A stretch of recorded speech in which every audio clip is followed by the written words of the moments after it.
All right, let's dive right into this. Think back to the year 2012. For a while there, it felt like that year was all about one thing, didn't it? The end of the world. But what if that whole thing, all that global anxiety, was based on a huge misunderstanding?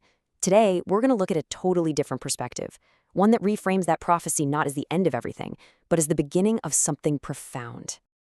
Ah, you remember it for sure. It was inescapable. The Mayan calendar, the Hollywood movies, the news reports, it was absolutely everywhere. The story was that the world was heading for this massive, dramatic, cataclysmic end. And then, December 22nd rolled around, and, well, everything was pretty much the same. So what was all that hype really about? Well, this is where it gets really interesting. The argument we're exploring today is that the prophecy wasn't actually wrong. We were. Our interpretation was wrong. The idea is that 2012 really was an end, just not the kind we were bracing for. It was the end of a very, very long chapter in the story of humanity. So to really get our heads around this, we have to kind of reboot our definition of the word end.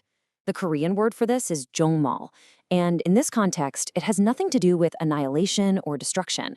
It's about a transition, a crossing over from one way of being into a completely new one. So here's the key takeaway. 2012 wasn't about the planet blowing up, not at all.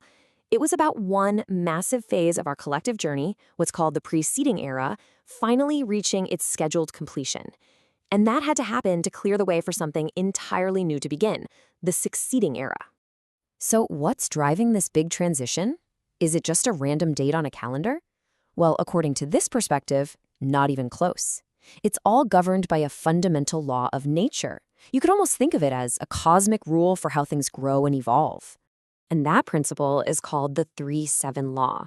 The idea is pretty straightforward, actually. Any big creative process in the universe happens in two main stages, a 70% phase and then a 30% phase. And according to this logic, in 2012, humanity officially crossed the finish line of its 70% journey. That year wasn't just another year. It was the culmination of thousands of years of our collective work. This chart breaks it down perfectly. That whole 70% chunk of our history, all those thousands of years and countless generations, our main job was to create, discover, and pile up all the knowledge we'd ever need to understand our world. Science, philosophy, art, technology, you name it. We were basically building this enormous planet-sized database. And get this, that work is now done. The 70% phase is officially complete. We've gathered all the puzzle pieces. So now our new task, that final 30% of our development, is about something totally different. It's no longer about getting more information. It's about taking this massive library of knowledge we've built and finally learning how to use it with wisdom. Now, this shift from the 70% era to the 30% era, this isn't some minor update.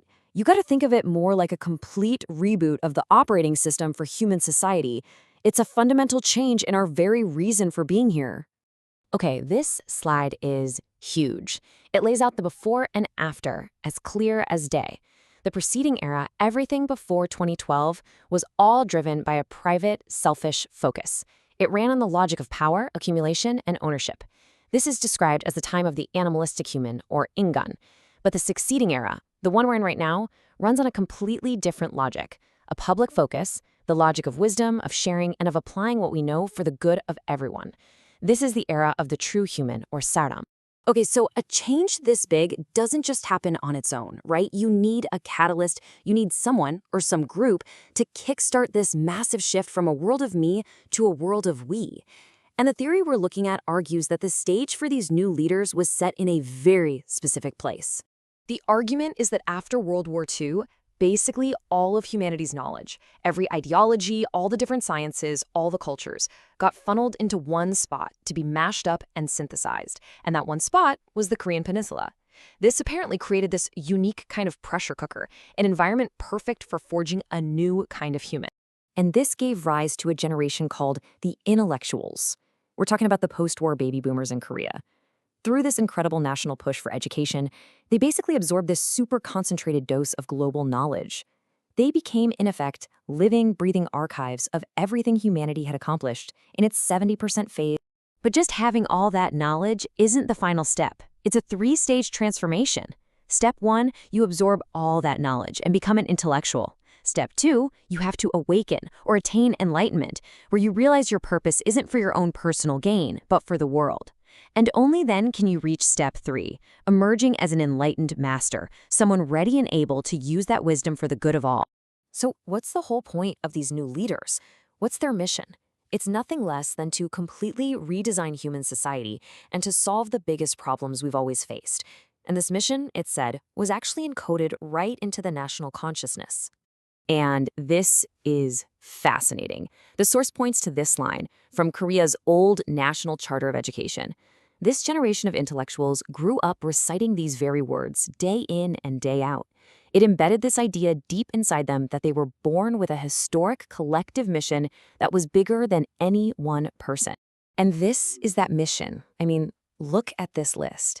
It's about using all that wisdom from the 70% phase to finally fix the things we've never been able to fix. We're not talking about small adjustments here. We're talking about a complete overhaul, ending global hunger, eliminating unemployment, designing a society that's actually peaceful, and leading the world toward true coexistence. It's huge. And the predictions that come with this are just incredibly bold. The claim is that once this new work starts for real, these new leaders can wipe out global hunger. Not in 100 years, not in 50, but in just 7 years. I mean, that's a staggering claim, but it flows from the core logic that we now have the tools, and it's time to use them. So this brings us all the way back around, doesn't it? We started this journey with a prophecy about destruction, and we've ended up with a blueprint for global reconstruction, a project of just incredible hope and ambition. Let's just ask the question one last time. Looking through this lens, was December 21st, 2012 really an end? You know, in a way, it absolutely was. It was the end of the old rules, the old selfishness, the old way of doing things. But really, much more importantly, it was a beginning. It was the starting gun for our 30% phase. The end of the era of just gathering tools was the definitive start of the era of finally using them to build a better world. And that's really the thought to leave you with. This perspective challenges us to look at any end in our own lives or in society and see it not as something to fear, but as a new assignment, a new beginning, and a new mission that's just waiting for us to get started.